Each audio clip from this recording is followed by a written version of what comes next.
Ысык Көл облусунун Жетөгүз районуна караштуу Жеңиш айылынын тургуну бир тууганыбыз Туратбекти 28 март туулган күнү менен куттуктайбыз. Бир туугандай бизге бирөө күйөбү, бир туугандай бизди бирөө сүйөбү.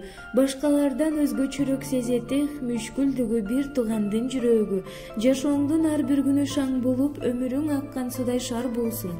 Бар болуп жакшылыкта, аманчылыкта, бакыт талайда бар бол. Дайыма бийик болуп, эсен бол. Эки дүйнө бактылуу болуп, эч качан оорубай, ден соолукта биздин бактыбызга аман эсен бол.